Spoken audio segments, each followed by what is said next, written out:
Hello, everyone, and good morning. Welcome to our Big Brother 19 live feed update for September 7th. I'm your host, Taran Armstrong, and today I am joined by Puya. How you doing, Puya?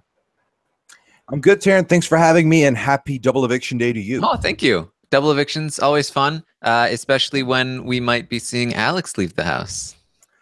We can only hope that the plans go as we want them to go. So fingers Yes. crossed across the board. I feel like I'm Christmas and/or Josh. Like, you'd better do this, Paul.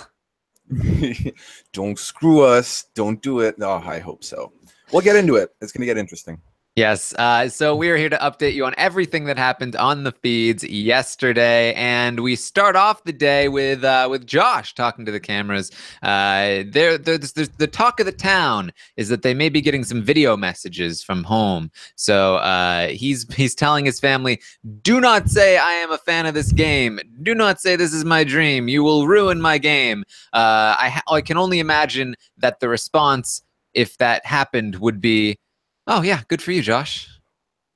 Yeah, it's pretty much foregone. We know what you want. I mean, when you have a guy like this popping off on his feelings all the time, things come out. I feel like he doesn't realize that people kind of know what he's all about. People kind of know that he knows what's going on with this game in particular. So I think it's a whole lot of nothing, but at the same time, he just doesn't want this close to the game someone to be like to have his viewpoint be reminded of. I think he believes that, oh, people don't take me seriously as things are right now. He may have said some things, but we can always chalk it up to like they might just think he's being emotional or whatever the case. So to not have his parents or family reiterate that this close to the game at the final six might be a bit of peace of mind for him. The other interesting thing that came up is he said that he's this close to the end. He understands that everyone's getting anxious because they're this close to the end. And he's loyal to his people, and he's not going to change that, even though he's not 100% on board with the things they're saying. So I think that little bit of door that we were hoping for this double for the next HOH, I think it's shut back down till the final three again. Yes, unfortunately, we got those diary room sessions on the episode last night, but despite that, Josh is saying that he's not going to be disloyal to his team, and even if he's not comfortable with what they're doing, which is, unfortunate to hear from Josh, but it is the way it is. Speaking of messages from home, there's been a lot of talk about Josh. I've gotten a lot of questions about this because obviously Hurricane Irma is on the way toward the area that Josh is from. And so there's been a lot of questions like, is Josh going to be told that his family is in the path there? They may have to evacuate.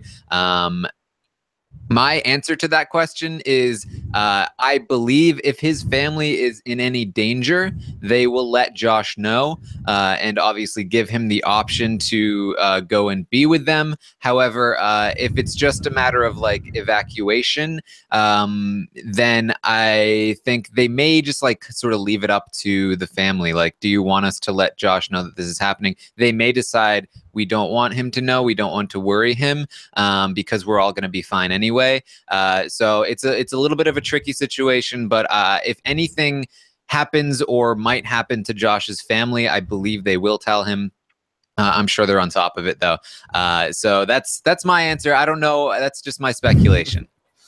Yeah, and I agree with you. I think that's pretty much how it's going to go. If it's terminal, if it's something that's going to directly affect them, they will probably let them know. If it's something where they've already been safely evacuated, then it's down to the family. And I believe the family knows their son or their brother enough to know that Josh is going to be really up in his feelings about this, even if we're safe. So it's best not to tell him because he might just do something rash and leave this close to the end.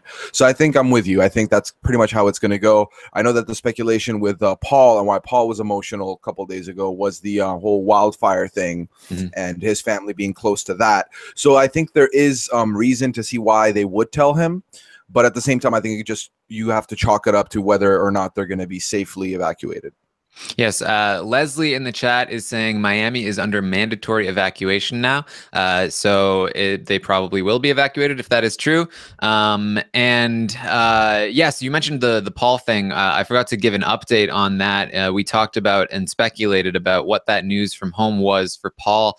There's been more speculation. I don't think it's been confirmed, but there's been speculation that he was informed that there was a wildfire that was on the way towards some family members, and that's why he was upset the other night when they had the party. Again, that was not confirmed, but if that was true, that also seems to bolster the idea that Josh will probably get a heads up about the hurricane and everything that's going on with his family. So hopefully they are keeping track of Josh's just family and making sure that everything's okay. And hopefully he'll be let into the information that he needs to know.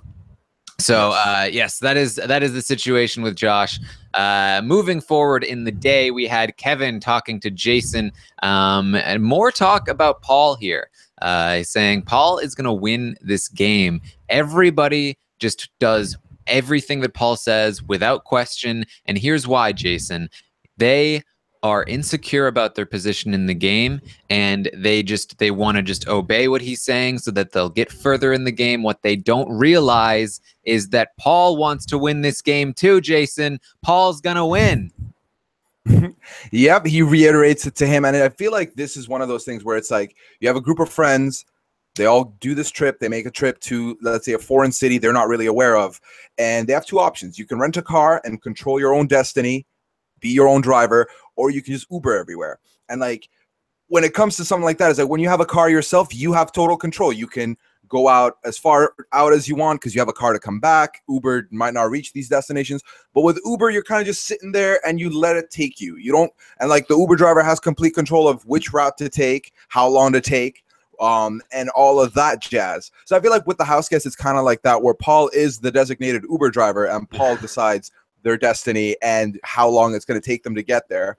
And Kevin really did call the game down to the wire by saying that, everyone wants to make it further. Paul is a big name player in this game, and they're not going to question any of his motives or anything he says as long as they're making it further. And I feel like that's pretty much how a lot of these house guests have been playing from very early on. Yeah, but here's the problem with Kevin's analysis. He's saying Alex is going to come in second place. He's taking Alex down to the end with him. No, you're off. It's just like Mark had his game pegged, but he was just off by a bit. Who else did? Like Josh has his game pegged, but he's off by a bit. Now Kevin has his game pegged, but again, off. He can't. Nobody can pin him down and figure out what his game plan is, and that's why they're not able to make any sort of effective change here. But yes, Kevin is talking about this. He seems very willing to take a shot at Paul. He mentioned after he got nominated in the episode last night in the diary room that he's done. He listened to Paul. He got put up on the block. He's going to do whatever he wants now. He's not going to listen to anyone. And that's very dangerous for Paul, because the next thing we have is that Paul is explaining his plan to Josh, and he later explains it to Christmas. The plan is he's going to put up Kevin and Raven. He's going to tell Alex, you don't need to win this veto. He's going to take out Alex. Then then Raven will be next, meaning he plans to go to Final Four with Kevin and Josh, two people who are on to his game. And even if say Josh wins the Final 5 HOH, because Paul doesn't want to win that one. Paul wants to win Final 6. If Josh wins Final 5 HOH, all he needs is one vote to evict Paul if he wants to take him out. Now, all of a sudden, Kevin could be that vote. If he puts Paul up on the block, Kevin is one vote, Christmas is the other. It's a tie vote. Josh sends Paul home. That's a possibility now. It wasn't a possibility before. And man, it seems like a really poor choice for Paul to take Raven out over Kevin. Raven is so loyal. She would take him to the final two. It doesn't matter if she's marginally better in competitions. I really hope this isn't his plan. I really hope so too, because I think where Paul's blind spot is here is I don't know if he fully understands. I think he's still a little worried that Raven might have some juice with the jury and her sympathy card while he's onto it and they've mocked her for it. I think he thinks an impassioned speech at the end might very well tip the scales in her favor. And I think he wants very badly to control the final 3 HOH. I think he very badly wants to be the winner of that final 3. He's not so much concerned about if I'm there, this person will take me, this person will take me. I think he wants to control it. And I think that's been Paul's problem from the beginning. I think that's been the whisper that we've had from the beginning saying Paul is overplaying. This is one of those moments. I think having Kevin, sure, maybe a way less of a competitor than Raven, better for the end for him to win the competition. But what he's not realizing is, as you said, Raven wants to take him to the end. Raven's content with losing to him at the end. So that is a big mistake. And I think this is exactly what we were saying about that tightrope act weeks ago, where like now he's getting to this point where he's going to get sketchy, because if he wins tonight and he puts Raven and Kevin up, he's already talked about this with Josh, with Christmas. Both of them have murmured the same thing where it's like, yeah, but worst case scenario isn't we send Raven home. Worst case scenario is Alex stays next week. They're all worried about that. But again, Paul is not concerned, and Paul is very, very keen because he feels, for all intents and purposes, he feels safe no matter what. But I think this is a big blind spot for him. Keeping Kevin over Raven will be a mistake. And as you've already alluded to, Kevin is not really in the Paul camp anymore. So if Kevin somehow pulls something out, I think Paul is in danger.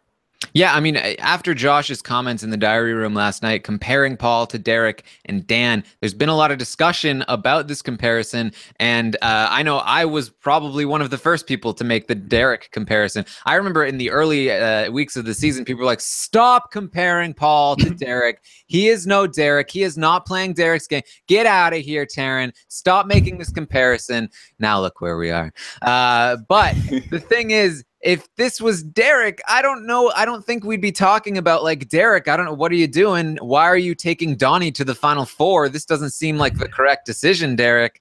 I do feel like this is one of those moments where we, despite Paul's amazing game, we can look at other players who have played similarly and how they are always making correct decisions. I really don't think this is a correct decision.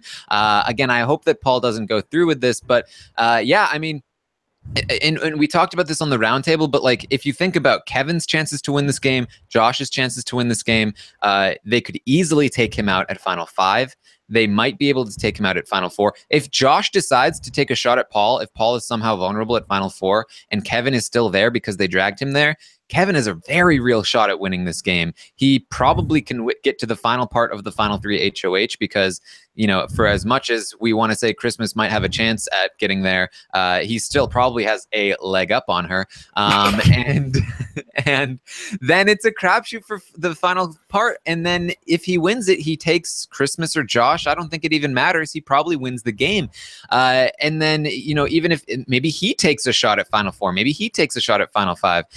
I really feel like this is a much worse position for Paul to have both Kevin and Josh, both people who he hasn't been as good at working, that over somebody like Raven, who is just like completely in his pocket. I feel like Raven is so important to his game, but he's been saying over and over to Christmas and Josh, if Alex wins the veto, we're sending Raven home. If Alex goes, Raven is next. We're keeping Kevin. I just feel like that's such a mistake. I agree. I think for future house guests, if you have someone in the house who you feel is dominating and has been talking down to you the entire time, barking orders, just realize that because of that, you're probably going to get kept around, because Paul has done this so many times with both Kevin and Josh in particular. Josh will be like, can I go eat? No, sit down. You're not eating right now. Kevin, stop talking. Don't just look sad. He's done this many times. And I'm not saying he hasn't done this with the other house guests, but with these two in particular, he's done this from the jump. He did this with Kevin early on, week 1, week 2, did the same thing with Josh week 1, week 2. And he's pulling them to the end because he believes that he's spoken down on them enough that they are with him. Ari mentioned in his question last night to Donnie and Rob, where like someone older gets like put in control of someone who's like 24 years old. And that is something we've seen from the start with these two. And I think it's one of those situations where it's exactly like you said, once they have the power, once or if they get the power, because of that, the straw has broken the camel's back. You can only be talked down to so much before you realize, I can actually take control of this situation. I can actually make a difference here. And it goes back to the King of the Hill. If they take Paul out, I think both of them have better shots at winning. And I think specifically Kevin, if he's at the end there, will have a very realistic shot of taking home the gold, which I think is what all of us want if Paul isn't able to complete this tightrope act. Yeah, Whitney in the chat makes a really good point. Raven should be Paul's Victoria. I think that's very apt. I think that if you're looking at this situation, taking Raven out over Kevin and leaving Josh and Kevin in the final four would be like if Derek decided, you know, Christmas is his Cody, right? Josh is kind of like the Frankie of the situation. Sorry, Josh, but you're kind of the Frankie of the situation, like the dangerous one that is loyal but maybe not. Kevin is the Donnie, and Raven is very much the Victoria. And so this decision is like if Derek decided, yeah, let's get rid of Victoria in favor of Donnie to take down to the final four, so that I'm in the final four with Cody, Donnie, and Frankie. Like that would not have been a good final four for Derek. I think, and yes, Whitney says, would that make Alex Beast Mode Cowboy? I actually did consider that. I think it would. Yes, absolutely. So yeah, I mean, I really don't like this. So hopefully we can get this settled. Hopefully Paul sees this, or maybe doesn't. Maybe this leads to a Kevin win. Who knows? Can you imagine that if Derek had brought Donnie to the final four and then Donnie pulled a win out and won the game? Wow, the landscape would be so much different. I mean, first things first, we'd see Derek back within the last 2 seasons for sure. Oh yeah. If that had been the case, we would have seen Derek play again. But man, a Donnie win would have been pretty sweet. All right. So Raven is talking to Paul and she's asking, you know, after we take out Alex, who should we go after? Should it be Josh? And again, like Paul is like, no, should not be Josh. Should be Kevin first. Kevin is more dangerous. We need to go after Kevin. And they come up with a plan for the HOH competition. If he wants her to throw it to him, he's going to say, "This is Dumpy." And that's the signal to get her to throw the competition. And I'm very concerned for Paul because I feel like he could very easily just say this as a normal thing. Yeah, I mean, he might not have any intentions of having her throw it, but say it anyways. And never before has a code word so perfectly described an action that follows it than this is Gumpy. Oh my God. This whole throwing the competition thing, I think this is one of those seasons where it's happened now. I really don't see it happening again moving forward in the fall subsequent seasons. Because if you learn anything from this, it's that if one person is able to orchestrate throwing the competition or brings it up now, you have no person to compare them to but Paul. So if anyone brings up throwing, I feel like Paul's name will come up in the future of this game. And the way it's set, I think he's set up this precedent now where moving forward, we're not going to see it happen. However, for the implications of tonight, as you said, Raven was thinking Josh over Kevin because Josh is the better competitor. But Paul is still banging the drums of no. Kevin first. We'll get rid of Kevin, which I think would be, I mean, as we've discussed, beneficial to him. But again, it's that thing, Taran, where you said it from the start. He's playing this Derek game. People were like, stop doing that. This is not real. You're being very hyperbolic in this comparison. And it's because we thought this would blow up so long ago. And the fact that we're getting so close to the nitty gritty and it's still going on well, I still am sitting here in front of you as someone who's like rooting for him to just take it at this point. But at the same time, I still will not believe if he's there at finale night. Like a part of me thinks there's no way someone could have played this perfectly and make it to the end. So I'm waiting for that slip up. I'm waiting for one of these things, one of the conversations he has to just blow up in his face. But right now with Raven, it seems like he set her across fine. Everything's good. Another thing for me, Taran, is that it's amazing how he doesn't bring up Josh and Christmas up as targets ever. It's pretty much been a medley of Alex, Raven, Kevin, Alex, Raven, Kevin, Alex, Raven, Kevin. So it's surprising that no one's picked up on it yet. That's the thing. That's the place where I feel like the comparisons between Derek and Paul get a little muddy, because it's like he's clearly leaving crumbs of evidence on the floor for these people to pick up and be like, why doesn't he want Christmas and Josh gone? Why is he like so gung-ho on these two? But no one's picked up on it yet. It's very, very odd.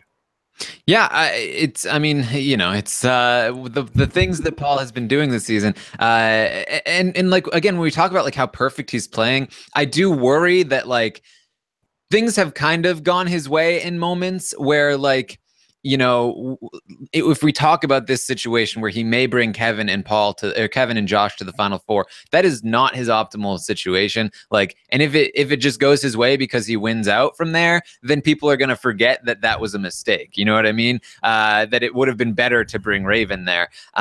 So I do think it's important to point these things out as we go.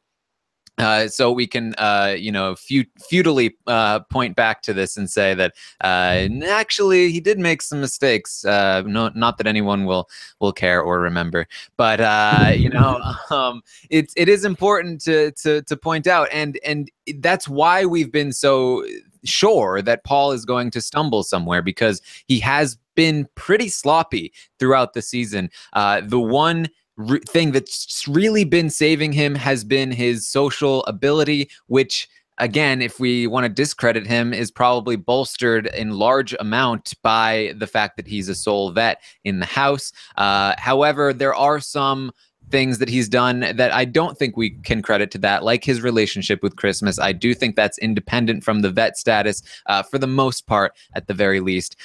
So lots of interesting stuff to go through when we come back and analyze Paul's game. And so we're just throwing it up here. But yeah, you know, moving forward, it does seem like Paul is still in the best spot to win. But man, this whole Kevin Raven situation is just, it's not the greatest.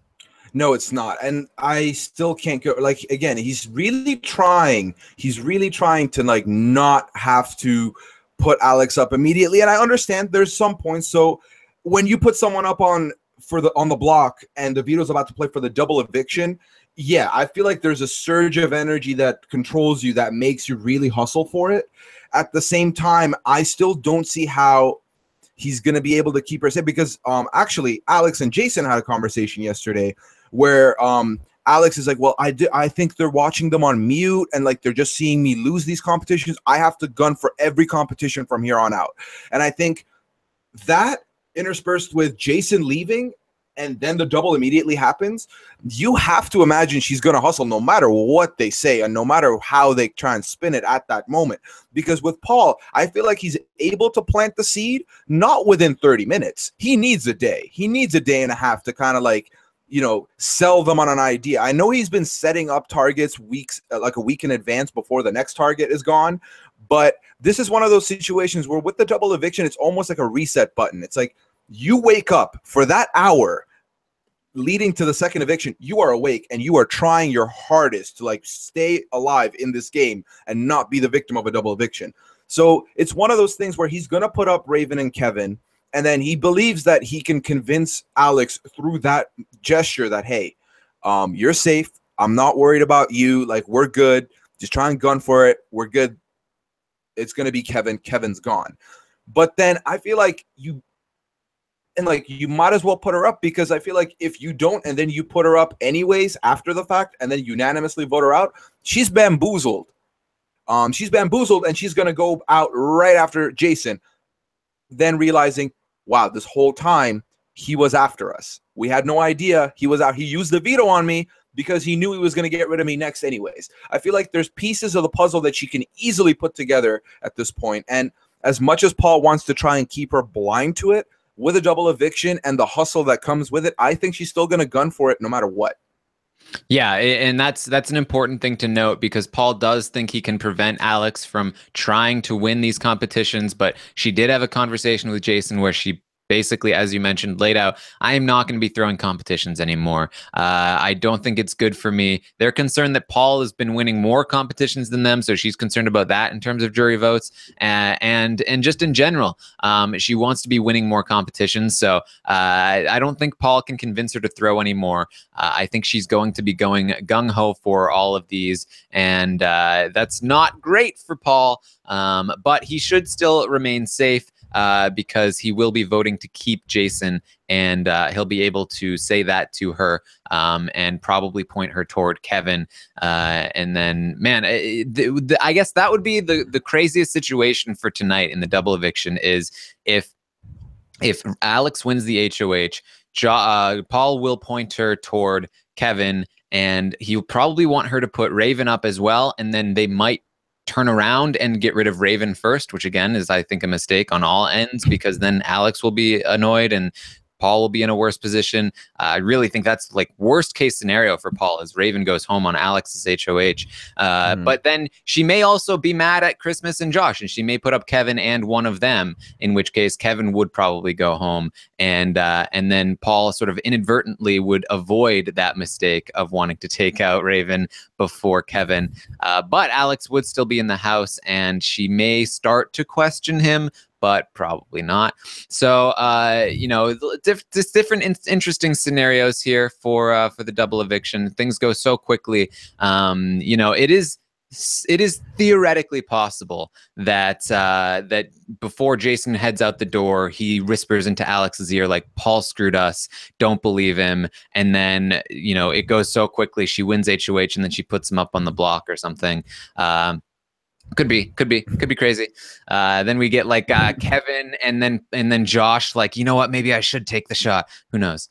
Maybe here's the thing. If this somehow happens, and I'm sorry, this is like total fan fiction here. If Alex somehow wins the HOH and completely decides to go against Paul, and she puts him up next to Christmas, I think Paul goes home in the double eviction. I think that Kevin and Josh would both vote him out. I think that's a very plausible idea. Come at us, haters. However, as much as I've been saying Paul's comeuppance is coming, and as much as I've said, King of the Hill, whoever gets rid of him, please don't let it be Alex. Like, I do not want Alex to have that kind of strengthening with the jury or the game or win equity in any sense of the term. But I do see what you're saying. I think there's a lot of extensive circumstances that have to come together for that to happen, namely Jason kind of blowing up his spot on the way out to Alex winning, and then Kevin and Josh being the ones as the voters.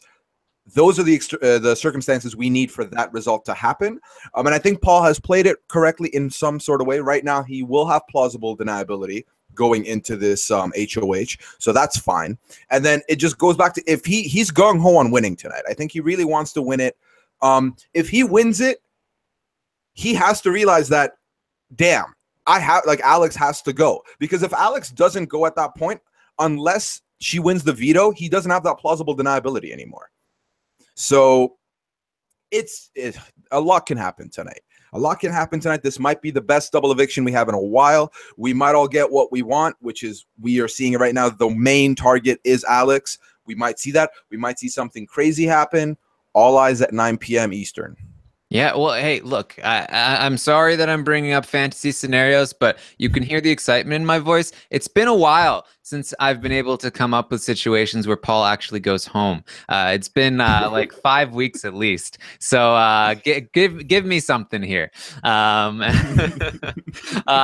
it's probably never going to happen. But the fact that it's possible is interesting. And it also goes to show just how important it was for Paul to go through with this ruse, to use the veto on Alex and vote for Jason to stay. Because if he did what Josh was saying, then he would be in very real danger, because that probably would be Alex's go-to move if she knew Paul betrayed her, would be to put up Paul on Christmas, and then Paul would go home. So very interesting and very well played by Paul to make sure that this very convoluted plan goes through, because it turns out to be very, very important. So moving on, Josh was talking to Raven about being concerned about people hating him. He still feels bad about voting Jason out. I think this was jury work for Raven, or to Raven. Josh is very concerned about that jury. Nothing too crazy here. Then we also had Paul talking to Christmas about the plan for tonight. He's going to win HOH. He's going to put up 2 pawns. If Alex wins the veto, they're going to send Raven home. Then we had Kevin again talking to Jason, saying, "I've got no shot at this game. Ever since the 25K came out, nobody's going to give me the money. Don't count yourself out, Kevin." It's never over, Kevin. You got this. We believe in you. Yes. We also have Josh has been talking about how he really wants to tell Jason ahead of time that he's voting him out. The plan is to do it basically right before the vote. So Josh is going to be explaining his reasoning to Jason. And again, this could be a scenario like if Josh plays this incorrectly for Paul, if he lets it slip that Paul is in on this or anything like that, or if they mess up the fake fight and Alex gets, very like skeptical about this, again, we could see her turn on Paul. Then if she wins HOH, then if Paul doesn't win veto, and then if then it's theoretically possible. So look out for that. There's probably going to be a fair amount of drama at the ceremony, or at least I feel like with Josh telling Jason right before, I feel like there's going to be tears. It's going to be an emotional send-off, and I think they're going to play into it. And then finally, we have Christmas talking to the cameras, saying that and this is interesting. She says, well, first she says that she wishes she could be playing differently. She said this to us before. She feels like because of the foot thing and everything that happened, she can't really be herself in the house. But she also says she knows what Josh is saying about Paul is actually true. But she doesn't really she's not doing anything about it. She's fine with it. She keeps telling Josh, like, this is a betrayal, shut this down. But she knows it's actually true. It's not that she doesn't believe it's true. It's the thing is that I think she cares very strongly for Paul, and I think she wants Paul to win. She alluded to friendships out of the house. Will they last? She said that once I get out of this season, I'll know if my heart has been healed or broken or whatever. Hold on, what did she say? She's in a purgatory of emotion. Yes. She'll discover if her heart is healed or broken. We know that she just ended an engagement recently, so I think there's a lot of emotions happening, and I think she cares very deeply for Paul, who has a girlfriend, and I think this is part of the whole situation where, like, even though she knows Paul is playing this game, she's like, yes, and I want to help you do it because I've got a broken foot. You're carrying me on your back, or at least I'm part of like helping this team. And there's a lot of emotions going on in Christmas's head right now, and she's not really thinking game. She's thinking friendship.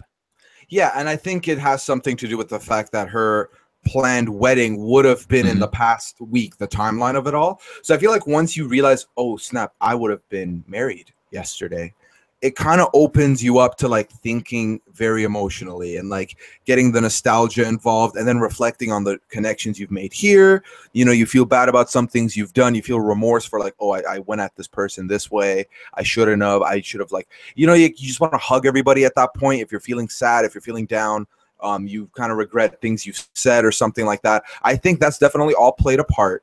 And I think she has made this close connection with Paul. And like, this was very obvious from like week 1, week 2.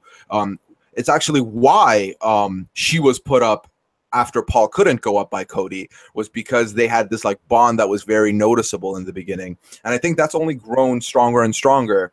And I think it's just one of those things where she's going to come out of the house. She wants Paul to do well. She wants Josh to do well. I mean, you've alluded to this last week very smartly that you think she doesn't think she can win, but she wants, if she has any control, she wants to take the 2 people she would like to see win with her to the end. And that happens to be these 2. Even if Josh is spewing the truth and she knows this, she still knows to stick with what she has because that's her ideal. That's who she wants to see win. And I think again, it's also another thing with the dynamics and the friendships lasting. I think she doesn't want to rock the boat. I don't think she wants Paul to be mad at her. I don't think she wants Josh to resent her. She just wants them to be a happy family. Essentially, that's what it comes down to. She just wants everyone to be happy, and the only way she can see that happening is if she takes these two to the end with her, and like one of the three of them win, and one of the three of them win the 50K. Yeah. So, you know, getting more and more insight into Christmas's mind. She's been such an enigma all season, but I feel like we're really starting to nail down why she is acting the way she is and why she's playing the way she is. So glad to be figuring this out with our I've said this many times now in the many updates here, but getting our armchair psychology hats out. So So that's our update for the day, unless you have anything else you want to bring up here, Puya. Yeah. Taran, you are undefeated in many drafts, as we all know. So, and we've speculated a lot tonight. I want you to officially give us your HOH veto and eviction for tonight, and then you can reflect on it tomorrow if you were right or wrong. Oh, putting you on the spot. You know, with Paul gunning for it, I'll probably say Paul wins. I probably doesn't win veto. I don't know. I feel like Alex might win the veto, and I think we might see Raven go home. I think I'm gonna make a crazy call here. Okay. I think Alex is the most likely person to go home, but I'm gonna just say she wins the veto, and then they send Raven home, and that would be bad for Paul. Mm-hmm. Yes. All right. Well, I suppose on a personal level, if Raven goes, I would be okay with it. I wouldn't cry myself to sleep. I'd be very content. But I think Paul's going to win the HOH for sure. I think it just comes down to who wins that veto. And I could see Alex winning it, but I'm going to go ahead and say Meatball Josh wins the veto. All right. Yeah. It's probably going to be very crapshooty. I mean, it's probably going to be the shoe one, the clown shoe. Yeah, that's the one. Yeah. So thinking about that, I think Paul has the upper hand in that one, actually. But I think Alex probably second most likely to win that, and then Josh, and then Kevin. Mm-hmm. So yeah, you know what? Paul's probably going to win that one. Alex is probably going home. So yeah, that's what we're looking at. See, here's the thing, though, right? Because even if things go according to how they'll most likely go, we'll at the very least get to see Paul turn on Alex and Alex going home. So that's like, if that's worst case scenario, then we've got nothing to complain about. Yeah, no matter what happens, I believe the season of friendship dies tonight. So it's going to be great. I would love to see Alex's comeuppance, and I'd be living for it. So all eyes on tonight. All right. So make sure you tune in tonight at 9 Eastern to watch the double eviction, and then we will be live after the episode at around 10:15 Eastern to recap everything. It'll be Brent and I on the podcast to recap everything with Rob, and then we'll be live tomorrow at noon Eastern to update you on everything that's going on with the feeds. Make sure you check out the Taran Show. I just released my episode with Aubrey Bracco. Very, very fun time with that. And then of course, for more Survivor stuff, check out First One Out. It's a podcast I've been working on very, very hard on in the last few weeks to introduce the season 35 cast. And also, again, if you're a Big Brother fan that's never really checked Survivor out, this is probably a good introduction to Survivor as a whole. There's some good info from Josh, and you use your headphones when you listen. Just a hot tip. Yes, soothing, very soothing. All right. So thank you, everyone, for joining us. We will see you next time.